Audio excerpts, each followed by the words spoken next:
Matt Gorman is a former aide to Mitt Romney, who also served as communications director for the National Republican Congressional Committee. Michael Hardaway is former communications director for House Minority Leader Hakeem Jeffries. And I'm going to get to Republicans and Kamala Harris in a minute. We have breaking news, Matt. We just got new fundraising numbers.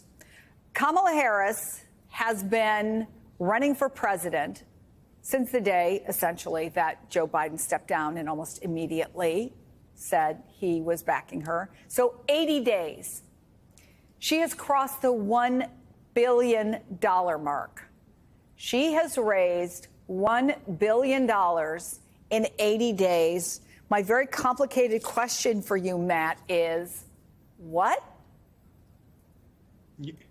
Yeah, I think what I'll say is this. Joe Biden was essentially acting like a proverbial dam on Democrat money and enthusiasm at the end there. And what you saw, I think, in those first, especially 60 days when Kamala became the nominee, was just a flood of the stuff that I think was being held back.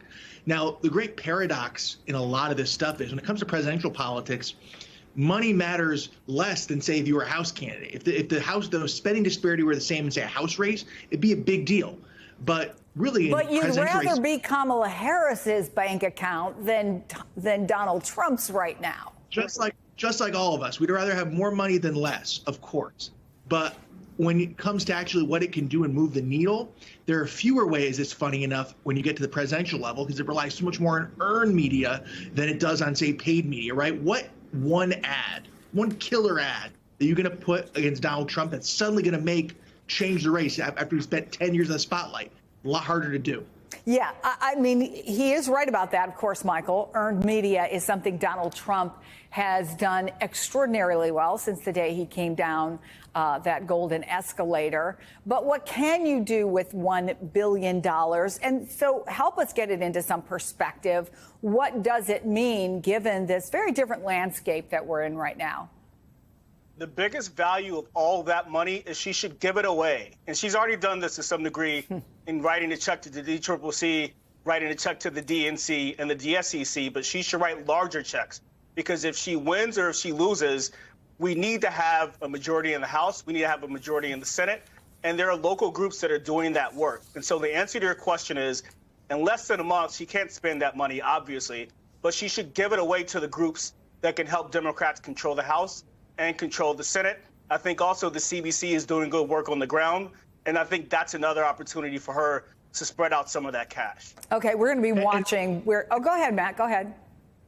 That's actually that's a very good point by Michael, and you're going to see this on the Republican side too, right? You see Trump; he's doing a rally in Coachella, California, obviously not a swing state. He's going to do a event at Madison Square Garden, again, New York, not a swing state. The reason of those two states, again, same thought as Michael, they want to juice up Republican turnout in House races, where California and New York are some of those competitive House districts in the country. So again, they're looking at down ballot races to try and help them if either's elected president.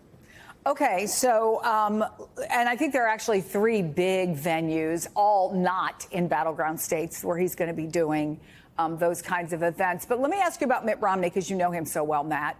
Any surprise that he said, you know, kind of do the math, but he wouldn't say I endorse Kamala Harris? No, you know what? Like, look, I love Mitt Romney. I will never say a bad word about him. He was a great man, a great boss. I think he's playing it smart, right? I think if you go out and way out on a limb and you really make a big scene like Liz Cheney and others have done, look, it's their right. They can certainly do it. It's a lot harder to come back to the party afterwards, right? Because, right, Trump could win or lose, but, you know, the party is moving in a more populist direction. So if you want to rebuild, want to be a voice, you want to stay in the tent proverbially. And let me ask you, Michael, about something the Wall Street Journal wrote about, because they talked to actually an NBC pollster who said this. In combined NBC polls this year, Republicans led by 2 percentage points over Democrats, 42 to 40%, when voters were asked which party they identify with. That compares with Democratic leads of 6 points in 2020, 7 in 2016, 9 points in 2012. What do you make of that? And does it tell you anything about November? We're all getting old. And I think as people get older, they vote more Republican. But listen, I think at a functional level, if you look at policy by policy, there are many Democratic policies that Americans support. I think, when you take a step back, people that are answering that question probably are looking at personality and the way they feel currently about perhaps the economy and other areas. But if you break out sort of Obamacare and a number of policies that Democrats have delivered, there is significant support on both sides, I think, for those policies.